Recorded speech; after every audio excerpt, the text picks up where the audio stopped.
Hello and welcome to the France 24 interview. Thanks very much for joining us. We are, of course, talking about France's presidential election, and here on France 24, naturally interesting ourselves particularly for the impact that it's likely to have on French foreign policy. Will the election of François Hollande to succeed Nicolas Sarkozy mark a big change, or will, on the contrary, it represent much more of the same? Well, to discuss that, we're joined today by Charles Cogan, a writer and journalist, also the head of the CIA here in Paris for many years, back in the 1980s. He speaks fluent French and knows France well, and is also the author of a book on French diplomacy, French negotiating behaviour, dealing with La Grande Nation. Charles Cogan, thank you very much indeed for joining us.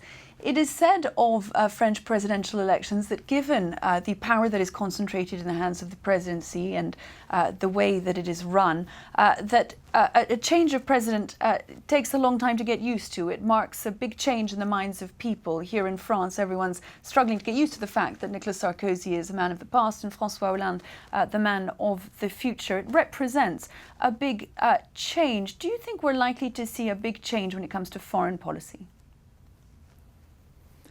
I don't think you will see much of a change in foreign policy, but you're right, it is a huge change. The only way to effect regime change in France, in modern-day France, is through the presidential election. And many of the personnel have to change, and they're on the personal and individual level, it's a huge change. But I think both of the candidates, who are very different in personality, are more or less centrist, and I don't expect a big change either in France's policy toward the United States, for example, or on other issues. I think there will be certainly a change in tone, and I think it was more the style of Mr. Sarkozy that led to his defeat. Somehow, it's very hard for outsiders to understand this aversion that affected much of the French public against the manner of Mr. Sarkozy. As the moment when he sort of cursed out a man at an agricultural fair for refusing to shake hands with him. And this is just not in keeping with the French idea of the importance and the majestic character of the French presidency. It was out of character with it, and many other instances in which he didn't come off as up to the level of the French idea of what the French Republican monarchy, if you will, represents. There was something in his style that grated, and as you say, the sort of disconnect between what the French expected from their president and who Nicolas Sarkozy was.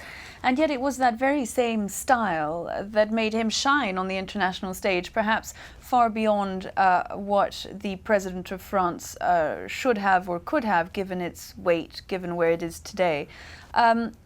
That style made him very well known around the world, but also made him a key actor in a number of different conflicts. He had tendency to get engaged, to lead things. We saw it in Libya, but we saw it also in Georgia and in other instances over the course of the last 5 years. That's likely to be a thing of the past with François Hollande, is it not? Well, I think we're going to return to what Mr. Hollande's own phrase indicated, in a normal presidency. I don't think you'll have the same dynamism that you had under Sarkozy.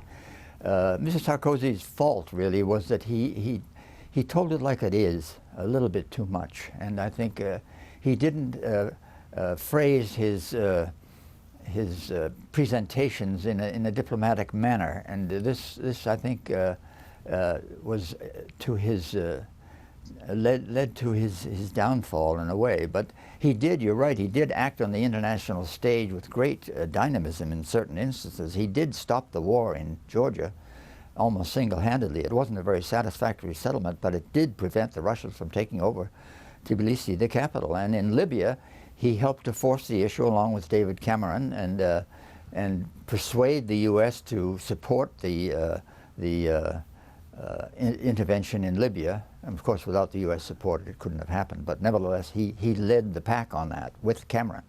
So he did accomplish some things. He was also, of course, known here in France for his very pro-American tone, for breaking with that Gaullist tradition, for instance, taking France back into the integrated command of NATO, but also unashamedly seeking proximity with the United States. Is that likely to change under François Hollande, do you expect? I don't think it's going to change, although there will be a certain amount of the traditional socialist reserves about American capitalism, which was very strongly voiced by Mitterrand, and probably will be to some extent voiced by Hollande, although Hollande is definitely a social democrat and a centrist and not in the least a Marxist. I think that the gestures that were made by Sarkozy toward the United States when he went before the Congress and said, "I want to be your friend," and then he brought France back into the integrated command of NATO, gave him a permanent pass with the American political class. He could really do no wrong. There were some frowns about his manners and his style, but he had a permanent base of credit with the United States throughout the whole presidency. And in a parallel way with Israel, because he's 1/4 Jewish on his mother's side, he addressed the Knesset in much the same way, and overnight, French policy, the Gaullist vulgate of reserves toward Israel, disappeared. And I don't think that will change either. For one thing, the Socialist Party historically has been a friend of Israel, although very few people in the Socialist Party would go along with the policies, bellicose policies of Netanyahu and Ehud Barak. One of the differences, and we know very little about what the differences in foreign policy are likely to be, since the issues figured so little in the French presidential election campaign. One of the big changes we're expecting is towards Europe, both in style and in substance. François Hollande having made it very clear that it is growth rather than austerity that he favours, with a number of changes that he wants to seek with the help of Berlin. Indeed, Berlin will be his first destination as president. Do you think that that's where the big changes are likely to come? I don't see that there will be big changes. Already there have been emissaries sent from Paris to Berlin to straighten things out with the Germans. There's a period between now and the elections in June when Mr. Hollande has to hold to this line. You know, it's a new Europe, it's going to be a growth Europe. But I think after the presidential elections and over the summer, I think there will be a certain compromise developed between the French and the Germans. I don't see that there's going to be a real break in this regard.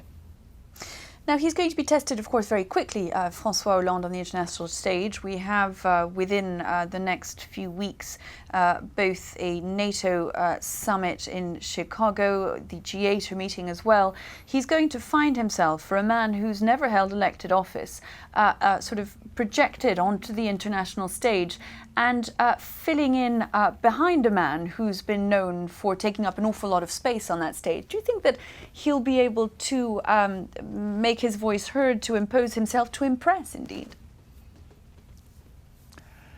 I think the chances are very good. For one thing, you can associate this word with Mr. Hollande. He is affable. Also, he's had a long experience of political maneuvering, because he was head of the Socialist Party for a number of years. So he knows how to maneuver politically. So I don't think there's going to be I don't think he's going to be a faceless presence at all. I think he's a very intelligent person, and you could see that in the debate between him and Sarkozy, which I think, in fact, he won with very aggressive tactics.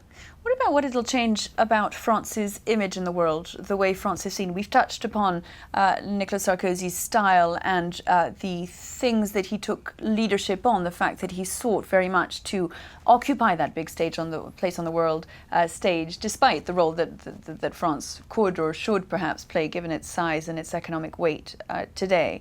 What will change, do you think, about the way that France is seen as it returns now to socialism on one hand, and with a different president at its helm on the other?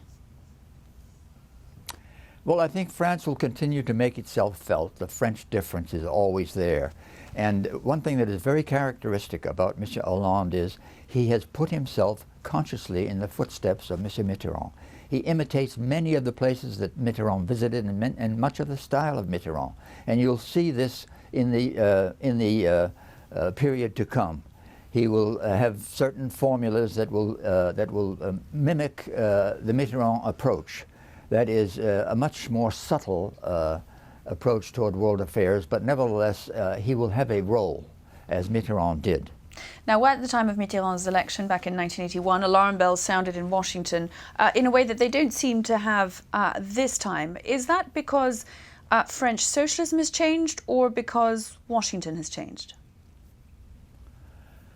Well, that's a very good question. Actually, Mitterrand was the first socialist president under the Fifth Republic, and there was a certain amount of doubts and anxieties about his arrival in power, and there were communists in his government. And immediately Mitterrand sent emissaries to Washington to calm the situation. Now things are different now. Mr. Hollande is more of a centrist, even more than Mitterrand. There are no communists in the government to come, as far as we know, and I think that the Socialist Party has gradually, although not completely, shed its Marxist image. Although it has not repudiated Marxism, there are very few Marxists left in the Socialist Party. It is a social democratic party, if not in name, in substance. So there's not the same amount of anxiety. I think the U.S. has also changed. There's a certain amount of skepticism, shall we say, about the benign aspects of capitalism since we've been in this recent crisis. So I think there's been change on both sides. I don't think there's room for anxiety about a Hollande government at all. Charles Cogan, thanks very much indeed for having been our guest today. A pleasure to have you on, as always. Thank you very much indeed. That brings us to the end of today's interview here on France 24. We'll be back very soon, though, for another. Do stay with us.